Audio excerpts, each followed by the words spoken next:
श्री राम जय राम जय जय राम। श्री राम जय राम जय जय राम। श्री राम जय राम जय जय राम।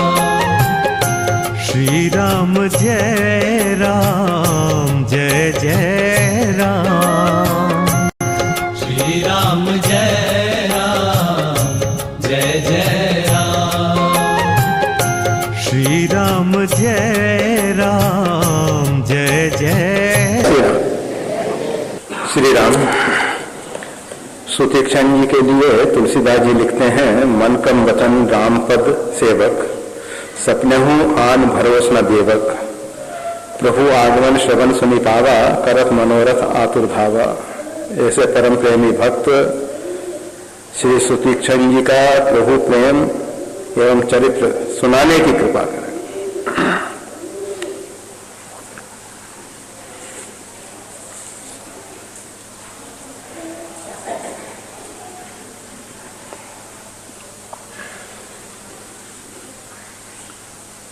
भक्तों के विषय में नाभाजी कहते हैं, उनका चरित्र इतना अगम है, वो किस भाव में डूबे हुए हैं, वो क्या कर रहे हैं, कैसे कर रहे हैं, उनके ऊपरी व्यवहार वर्तन को देख के ये नहीं कहा जा सकता कि भक्त किस स्तर का है। भक्तों के अंतःकरण में केवल उन्हीं महापुरुषों का प्रवेश हो सकेगा जो परमात्मा के अत्यंत अनुरागी हैं, अत्यंत अनुरागी। तो हम सब सुतीक्षण जी के विषय में कुछ कहें संभव नहीं, फिर भी मानस के आधार पे, रामचरितमानस में जो उनका थोड़ा संक्षिप्त परिचय एवं चरित्र मिलता है, उसके आधार पर कहा जाता है।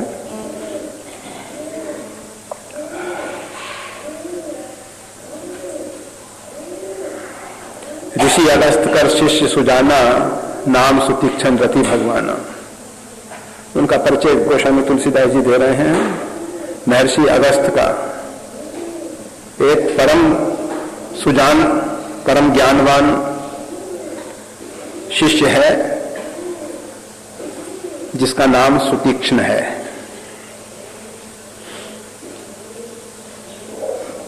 मन क्रम वचन रामपद सेवक, वो मन से, वचन से, कर्म से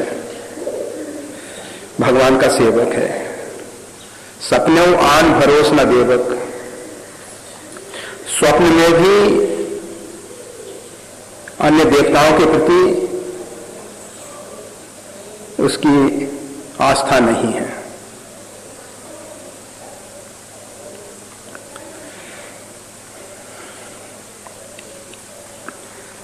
महर्षि अगस्त जो हैं राम मंत्र के ऋषि हैं और राम भक्ति के प्रचार में उन्होंने अनेक अनेक महापुरुषों को प्रकट किया। उसमें एक सुतीक्षण भी हैं।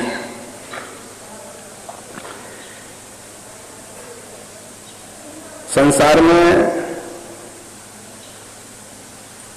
दूसरों का धन अपहरण कर ले, येन केन प्रकार धन का शोषण करके संग्रह कर ले, सोई सयान जो परधन हारी। उसको बहुत चतुर लोग मानते हैं कि बड़ा अच्छा व्यक्ति है, बहुत समझदार है, बहुत चतुर है। दूसरों का धोखे से धन अपहरण कर रहा है, ठग रहा है। लोग कहते हैं वो ये तो लक्ष्मी पुत्र है। परंतु संतों की दृष्टि में सयाना वही है, चतुर वही है, मन कम वचन राम पद सेवक, जो कपट छोड़ के मन से, वचन से, कर्म से, उसमें मन में कुछ बाहर कुछ, जैसे संसार में होता है। आप देखते हैं कोई व्यक्ति आया है आप परेशान हो, परंतु आइए, हम तो अभी आपको याद कर रहे थे, आपकी चर्चा चल रही थी, आइए। जब वो चला गया, चाय पानी कराया, जो कुछ भी बातचीत गपशप हुई, चला गया, कहां से आ जाते हैं सिर दर्द। ये जो स्थिति है, आगे कहे मृदु वचन बनाई, पाछे अनहित मन कुटलाई। आगे तो बहुत मृदुल वचन बोलते हैं और पीछे हृदय में कुटिलता है। नेताओं की स्थिति, बस आप आ गए, आपका काम हो गया, आश्वासन तत्काल दे देंगे। रोज इस प्रकार से सुबह से शाम तक करते रहते हैं, झूठ ही लेना, झूठ ही देना, झूठ ही भोजन, झूठ चबेना। तो ये संसार के होशियार लोग हैं, चतुर लोग हैं, सयाने लोग हैं। परंतु परमात्मा के दरबार में केवल उन्हीं व्यक्तियों का प्रवेश होता है जो मन से, वचन से और कर्म से एक समान है। अगर हम पापी हैं, ठीक है, स्वीकार कर लेते हैं कि प्रभु अपराधी हैं, आपके दरबार में आए हैं, आपकी शरण में आए हैं, आपके चरणों में आए हैं। भगवान को पापी पा सकता है, अत्यंत दुराचारी पा सकता है, परंतु छल कपट नहीं होना चाहिए। मोहि कपट छल छिद्र ना भाव। भगवान को एक कपट छल अच्छा नहीं लगता। भगवान तो पतित पावन है, असंख्य पतितों को तारा है उन्होंने। उनके लिए कोई बहुत बड़ी बात नहीं है कि हम जैसा एक पापी और आ जाए। जब असंख्य को तारा है, असंख्य उनकी शरण में आके उनका उद्धार हुआ है, उनका कल्याण हुआ है, हमारा भी उद्धार हो जाए। परंतु अगर हमारे अंदर छल कपट है तो परमात्मा को थोड़ी तकलीफ होगी, थोड़ी तकलीफ होगी, क्योंकि वो भगवान को अच्छा नहीं लगता। जो शुद्ध हृदय वाला है, जैसे हैं वैसे खुला हृदय रख दिया सामने,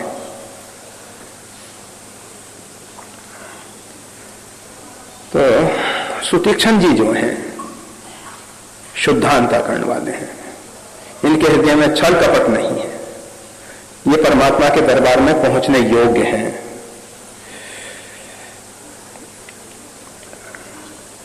और फिर इनको परमात्मा का साक्षात्कार क्यों नहीं होगा, जिन्हें महर्षि अगस्त जैसा गुरु प्राप्त है। महर्षि अगस्त, ऐसी एक वार्ता कही जाती है,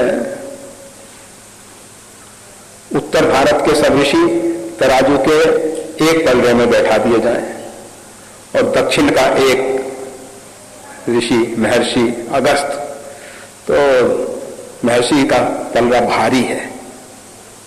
वैसे महर्षि अगस्त भी उत्तराखंड से ही गए हैं। पहले उत्तराखंड की पावन भूमि में उन्होंने आध्यात्मिक ऊर्जा पाई और उस ऊर्जा का उन्होंने सदुपयोग करने के लिए दक्षिण को चुना, क्योंकि दक्षिण उस समय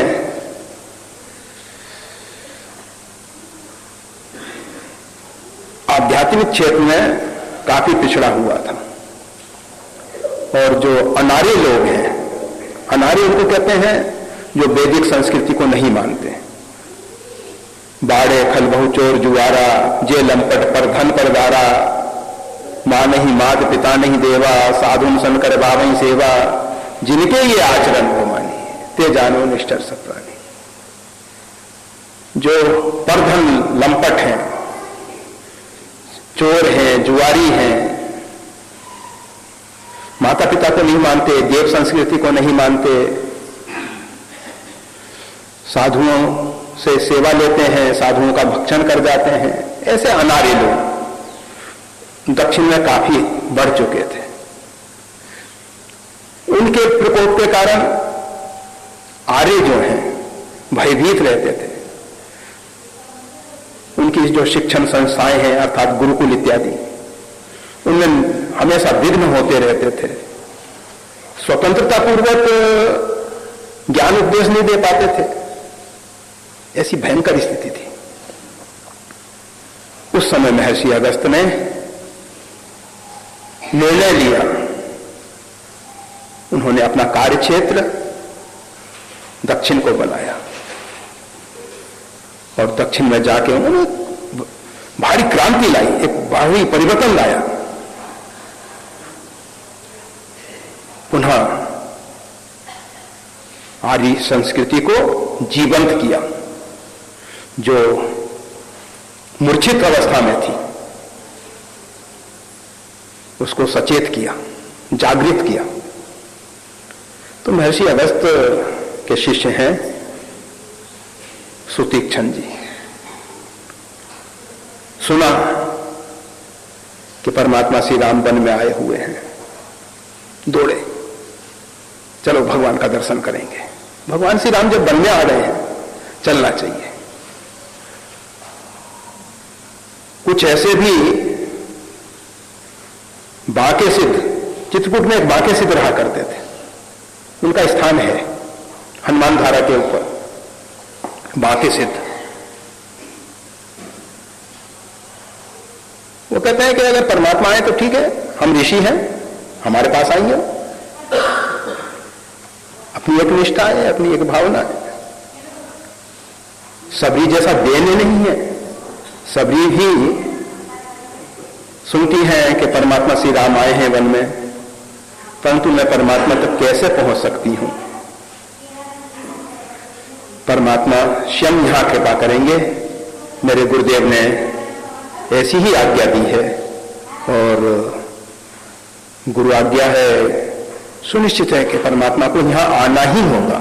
महर्षि मतंग की जो बात है उसको परमात्मा को पूरा करना ही पड़ेगा, सभी के विचार। और बाकी सिद्ध अपने अहंकार और अभिमान में, भगवान तो दयालु है, वहां भी चले जाते हैं, बाकी सिद्ध के पास भी पहुंच जाते हैं, वहां भी जाते हैं। ये उनकी बहुत बहुत बड़ी करुणा है। भगवान श्री राम ये नहीं सोचते कि इसमें योग्यता है या नहीं है। आप देखिए, रावण को अपना धाम दे दिया। आप सोचो, आपसे कोई शत्रुता करे, आपकी भार्या को कोई अपहरण करे और उसको आप अपने घर में बसाओगे क्या? भगवान ने उसको अपना धाम दिया, अपना घर दे दिया कि लो बेटा आओ मेरे घर में रह। ऐसो को उदार जगमाई, ऐसा भगवान जैसा उदार तो कोई नहीं हो सकता। पर सुतीक्ष्ण जी ने सुना, दौड़ पड़े कि भगवान आए हैं, भगवान का दर्शन करना है, दौड़ते हैं। अब चिंतन शुरू हो गया। मैंने कभी नहीं कभी सत्संग नहीं किया है, मैंने जोग जप तप अनुष्ठान भी नहीं किए हैं। परमात्मा की जिस प्रकार से कृपा हो ऐसा कोई साधन मेरे पास नहीं है, कोई ऐसा साधन नहीं है। इस प्रकार की अहंकार शून्य स्थिति महर्षि सुतीक्ष्ण में है।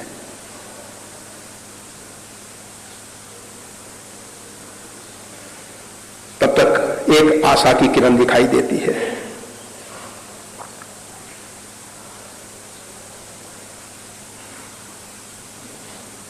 एक वाणी करना निधान की, सो प्रिय जाके गति नान की। एक वाणी करना निधान, भगवान ने ऐसा भी तो कहा है, सो प्रिय। भगवान को वो प्रिय होता है जिसको अन्य की आशा नहीं है।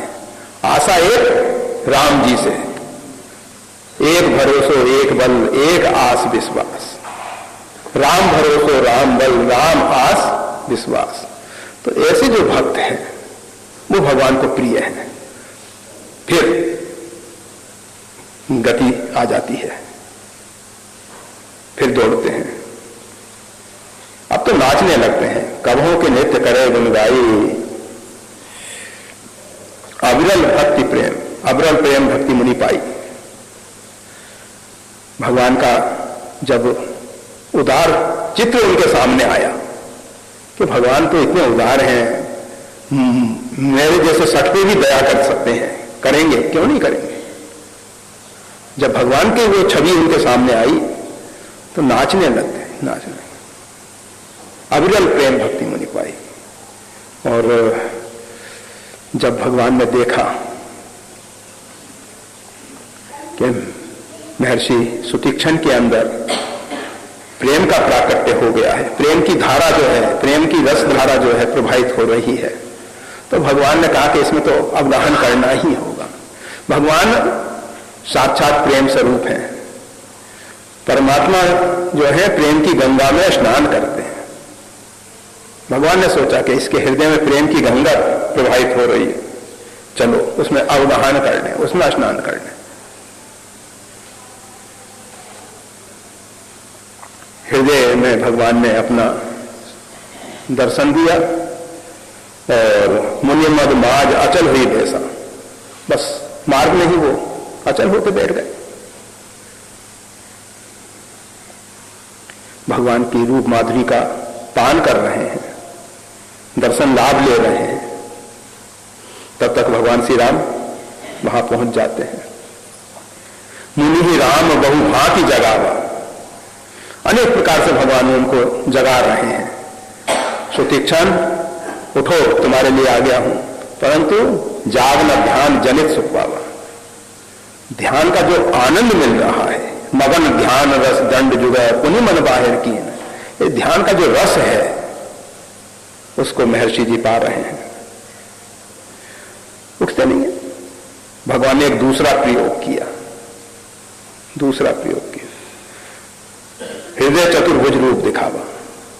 हृदय में भगवान ने अपना चतुर्भुज रूप दिखा दिया। मुनि अगलाई उठा करके से, और मुनि तो एकदम व्याकुल हो गए कि मेरे आराध्य कहां चले गए, ये कौन आ गया। सपने वाहन भरोस न देव, स्वप्न में भी दूसरे के प्रति उनकी आस्था नहीं है।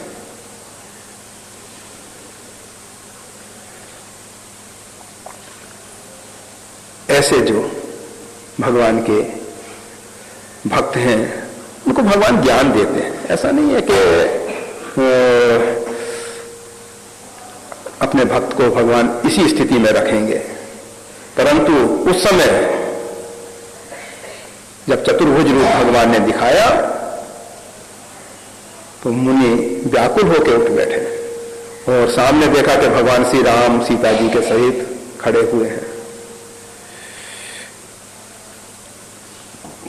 साष्टांग दंडवत किया। भगवान ने उठा के अंक माल दिया, हृदय से लगा लिया।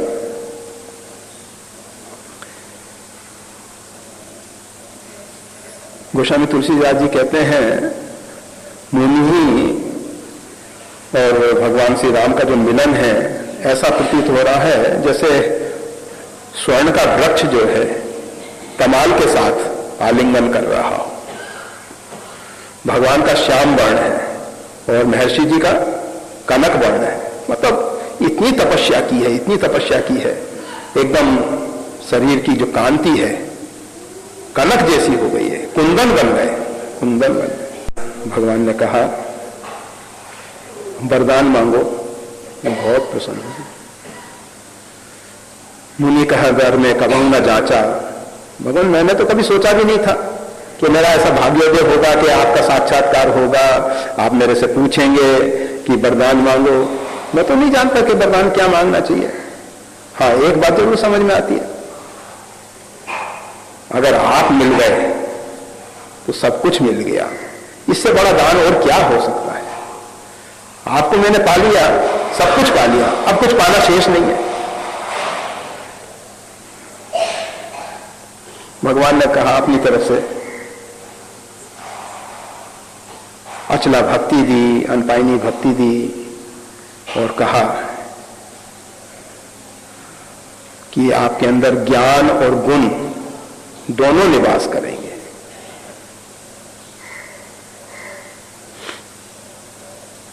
अब मुनि ने अपने तरफ से भगवान से वरदान मांगा कि प्रभु ये जो आपकी झांकी अभी मैं देख रहा हूं, जो आपकी छवि का दर्शन कर रहा हूं, राम लक्ष्मण सीता तीनों का, वनवासी राम बाम जिस जानकी लखन दाहिनी और ध्यान सकल कल्याणमय सुरतर तुलसी तो, ये ध्यान में हमेशा निवास करें। भगवान कहने लगे अभी तो कह रहे थे कि कोई वरदान नहीं मांगना, मैं जानता ही नहीं, और कैसे मांगने लगे। कहा कि भगवान आपने अभी कहा ना कि सब ये गुण आप में निवास करेंगे, ज्ञान आ गया मेरे पास, आपने दिया तब आया, मेरे पास तो नहीं था परंतु आपने कृपा की। तो इस प्रकार से सुतीक्षण जी भगवान से निवेदन करते हैं। फिर उसके बाद भगवान कहते हैं कि हमको महर्षि अगस्त के पास जाना है। कहा कि प्रभु मैं भी वहां जाना चाहता हूं, गुरुदेव के दर्शन मेरे को भी करने हैं, मैं भी आपके साथ साथ चलता हूं। ये मैं आपको ले जा रहा हूं ऐसी बात नहीं है, ये तो सिर्फ एक संयोग की बात है कि आप वहां जाना चाहते हैं और मैं भी। ऐसी किंवदंती है, कहा जाता है महर्षि अगस्त के पास सुतीक्षण जी निवास करते हैं। एक दिन सुतीक्षण जी ने कहा गुरुदेव आपने बहुत बहुत महती कृपा की, बहुत कृपा की है, आपने परम वैदिक मंत्र राम मंत्र हमको दिया है, ऐसी अमूल्य निधि आपने हमको दी है, राम मंत्र दिया है। मैं आपका उपकार करोड़ों जन्मों तक नहीं चुका सकता, फिर भी प्रभु कुछ आज्ञा दीजिए, कुछ आज्ञा दीजिए जिससे मैं आपको कुछ भेंट रख सकूं, ऐसी कुछ कृपा कीजिए आप। जब शिष्य ने बहुत आग्रह किया तो गुरुदेव ने कहा कि बेटा अगर कुछ देना चाहता है ना तो राम मंत्र के जो अधिष्ठाता देव हैं परमात्मा श्री राम, उनको लेके आओ। भगवान श्री राम ने सोचा कि देखो कितनी चतुराई से ये हमारे साथ जा रहा है, गुरुदेव को बताएगा कि मैं, आपने कहा था ना, आपने आज्ञा दी थी, ले आया। तो और जिस समय गुरुदेव से विदाई लेके चले थे उस समय से उनके मन में एक विचार चल रहा था कि किस प्रकार से परमात्मा श्री राम से भेंट हो, कैसे भगवान का साक्षात्कार हो और किस प्रकार से गुरुदेव के पास उनको लेके चल सके। तो आज उनकी यह मनोकामना पूरी हो गई। तो सुतीक्षण जी का चरित्र का थोड़ा सा हमने स्पर्श करके अपनी वाणी को, अपने अंतःकरण को पवित्र किया, उनके चरणों में बारंबार वंदन।